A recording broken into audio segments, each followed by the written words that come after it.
నిజామాబాద్ జిల్లా కోటగిరి మండలం కొత్తపల్లి గ్రామంలో ప్రభుత్వ పాలన కార్యక్రమంలో ఎక్సైజ్ శాఖ మంత్రి జూపల్లి కృష్ణారావు పాల్గొన్నారు. ప్రజాపాలన కార్యక్రమంలో భాగంగా ప్రజల నుంచి 6 గ్యారంటీల దరఖాస్తుల ఫారాలను మహిళల నుంచి స్వీకరించి మహిళలకు రిసిప్ట్లు ఇచ్చారు. ప్రజలు ఆఫీసుల చుట్టూ తిరగకుండా ప్రజల వద్దకే వచ్చి ఫారాలను స్వీకరించే విధంగా చేశామన్నారు. తెలంగాణలో ప్రజల ఆకాంక్ష మేరకే ఆనాటి యూపీఏ చైర్మన్ సోనియా గాంధీ తెలంగాణ రాష్ట్రం ఇచ్చారని గుర్తు చేశారు. రాజకీయంగా నష్టం జరుగుతుందని తెలిసినా కూడా తెలంగాణ రాష్ట్రం కూడా జరిగింది. అయినా ధనిక రాష్ట్రం ఆనాడు ప్రభుత్వానికి అప్పచెప్పిన తర్వాత కూడా 9 సంవత్సరాలైనా కూడా అమరవీరుల ఆశలు నెరవేరలేదు. ఈ విధంగా చెప్పినటువంటి అన్ని గ్యారంటీల అమలు కోసమే ఈనాడు ప్రజాపాలన కార్యక్రమం పెట్టి మీరు ఆఫీసు చుట్టూ మండలాల చుట్టూ కలెక్టర్ చుట్టూ అధికారుల చుట్టూ తిరగాల్సిన అవసరం లేకుండా అధికారులను మీ గ్రామానికే రప్పించి ప్రజాప్రతినిధులు మీ గ్రామానికే వచ్చి మీకు దరఖాస్తులు ప్రింట్ చేసి ప్రభుత్వం ప్రింట్ చేసి ఇంటింటికి సరఫరా చేసి వాటిని నింపి ఆ దరఖాస్తులు ఇవ్వడానికి ఈ యొక్క కార్యక్రమం చేయడం జరిగింది.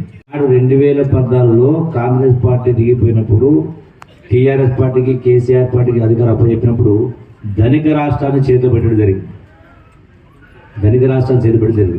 కానీ 9.5 సంవత్సరాల తర్వాత రాష్ట్రాన్ని అప్పుల కుప్పగా మార్చి 7 లక్షల కోట్ల రూపాయల అప్పును ఇలా ఉన్నటువంటి కాంగ్రెస్ ప్రభుత్వం నెత్తిన పెట్టిపోయింది. 40,000 కోట్ల రూపాయలు వడ్డీ కట్టాలని తీసుకొచ్చింది. అయిన కారం మనిషికి 100 లీటర్లు రావాలి. మున్సిపాలిటీలు అయితే మనిషికి 130 లీటర్లు ప్రతిరోజు రావాలి. ఎక్కడ జరుగుతుంది అంటే ఇవన్నీ కూడా పరిపాలన మొత్తం కూడా అస్తవ్యస్తంగా గుడ్డెద్దు చీలబడ్డట్టుగా నడిచింది గడిచిన 9 సంవత్సరాల కాలంలో. ఒక్కొక్కటి సరి చేసుకోవాల్సిన అవసరం ఉంది.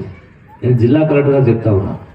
ముఖ్యంగా ఈ మంచినీటికి సంబంధించి ఆల్రెడీ డిసెంబర్ జనవరి ఉన్నాం కాబట్టి వచ్చేటువంటి 4-5 మాసాలు కూడా మళ్ళీ ఈ నీటి సమస్య వస్తుంది. కాబట్టి మీరు తక్షణమే జిల్లా ఆర్డబ్ల్యూఎస్ యంత్రాంగాన్ని పిలిచి సమీక్ష చేసి పంపింగ్ నుంచి టోటల్గా మేనేజ్మెంట్ లోపం ఉంది, డిజైన్ ప్రకారం రావాలి అంటే కంట్రోల్ లేదు. ఎంతమంది మెయింటెనెన్స్ స్టాఫ్ పెట్టడం లేదు. కానీ బిల్లులు మాత్రం ప్రతి 1000 లీటర్లకు 4 రూపాయల 50 పైసలు. ఈ గ్రామ జనాభా ఎంత?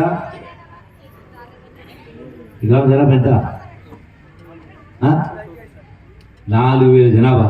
అంటే మీ గ్రామం పైన సుమారుగా 6 లక్షల రూపాయల నీళ్ళు ఇస్తున్నట్టుగా 6 లక్షల రూపాయల బిల్లు కాంట్రాక్టర్లు చెల్లిస్తూ ఉన్నారు. సబ్జెక్ట్ టు కరెక్షన్ కొద్ది వేరియేషన్ ఉండొచ్చు. అంటే మరి మీకు చెప్పేది ఏంటంటే కలెక్టర్ గారు, ఈ బిల్స్ రికార్డ్ చేసినప్పుడు కూడా ప్రతి గ్రామ సర్పంచు ఎంపీటీస్తో సహా ఈ తాగునీటికి ఇబ్బంది పడి మహిళలు కాబట్టి గ్రామ మహిళా సంఘ అధ్యక్షురాల సంతకాలు కూడా తీసుకోవాలి. నీళ్ళు వస్తున్నాయంటేనే బిల్ చేయాలి, లేకపోతే వాడిని కట్ చేయాల్సినటువంటి అవసరం ఉంది.